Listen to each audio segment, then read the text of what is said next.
Hello again.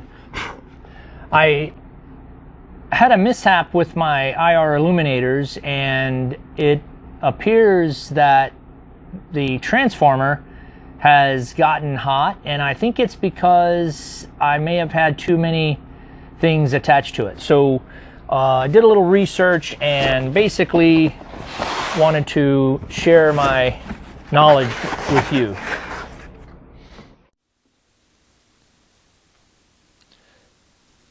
So this is what's happening.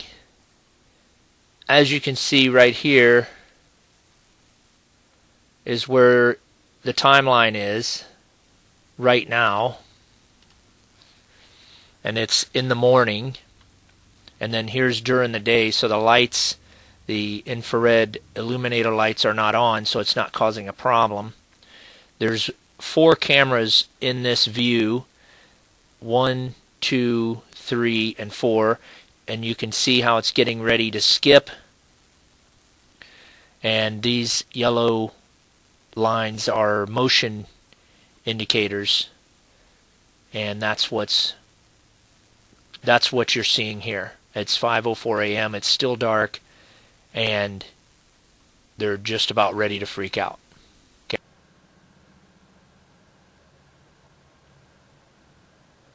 So this is basically what I discovered.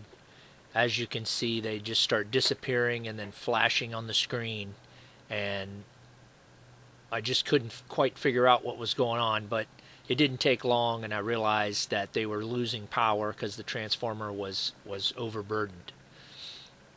At this point, I'm not sure about that third camera, or actually the second camera, if it was on or not, or what. It could have just been chosen, and it could have been a channel that didn't have a camera. So this is a close-up of the timeline. As you can see, the choppiness of it, and those yellow places are just motion on that particular camera, and that's what it was doing, and that's what it was recording.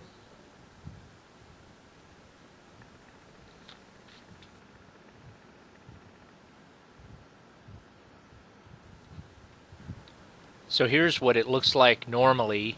You can see the timeline down below is not splotchy at all, and it's solid green. You can see a couple little red, or a couple yellow places where the motion picked up. And again, it's 4 cameras.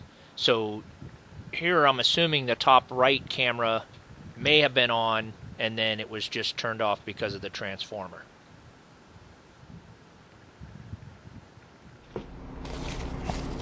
So I have the camera, and as far as I can tell, and I really can't seem to find this anywhere, but the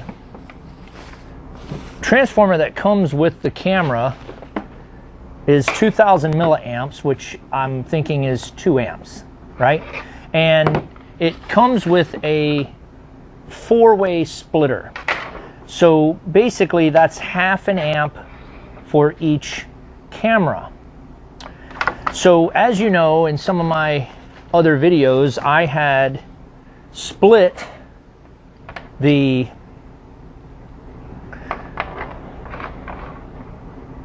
camera power. I split the camera power with a light. So basically I had an IR illuminator and a camera hooked up. Here's a light. Oh, broken light. Here's a light. So I had basically this configuration plugged in the wall, 4-way, and keep in mind that I may have had other cameras plugged in here, and then I may have had one or the other also split with a light, because as you know, I had more than one light. Well, one day I noticed that 4 or 5 of my cameras were fuzzy, and it only happened at night. And I went back in the recordings, and I saw that basically it wasn't the first time it had happened. It had been happening for about a week. I had discovered it, you know, pretty quickly. So after some mild research, I realized that my transformer was warm And did you hear birds? And when I discontinued the transformer from the line and changed it to a different one, it worked fine. So that's when I started down that path. And I then started doing some research on my system and realized that I may have had one or two lights. For instance, this light is 8 watts, and of course it's not going to tell me the amps real fast. Here's another light that I have. So this light is 12 watts, and its voltage 2000 milliamps at 12 volts. So that's 2 amps by itself. When it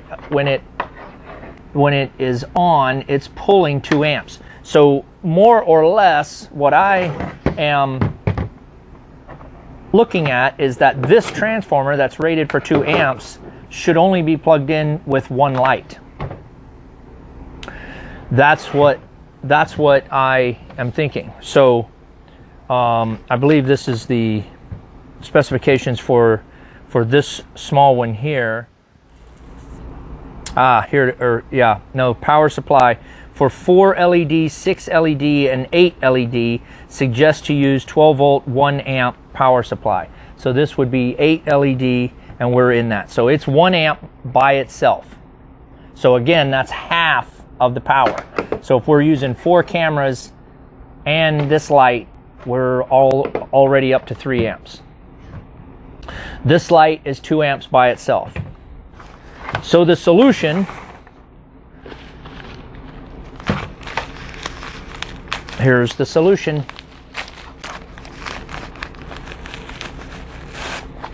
I found this transformer that has an 8-way splitter, and it is 5 amps by itself.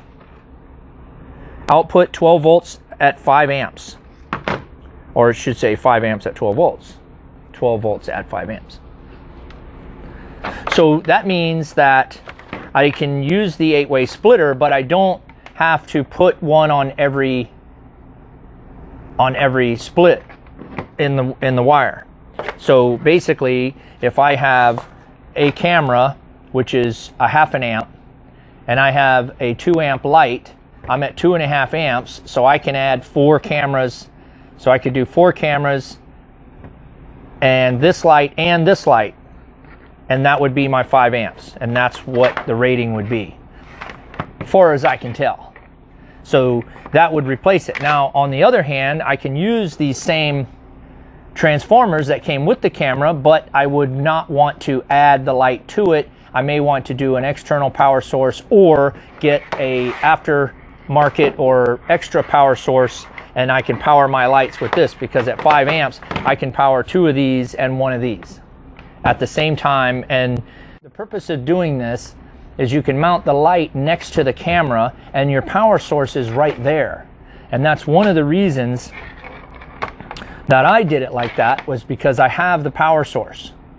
So what I'm proposing now is that if I have a camera and this light here, I'm already pulling 2.5 amps with just this wire. So when this wire comes back all the way back to my hard drive, which is where I'm going to plug the camera into the hard drive in order to see it, and that's where ultimately it gets the power from, because that's where the cable is going to connect. So the cable and the power are going to connect right in the same location. I just need to know that coming in, and then I can properly size the transformer for that particular event. And I can even, because that wire has the 2.5 amps on it, I have a camera and a light for 2.5 amps. So this is where I need to go up to here, because I'm already overpowered from this. So I need to go up to here, which is 5, and I can do that 2 times. Or just put a couple more cameras on it with this. Well, hopefully I've explained it better than I had explained it in the past.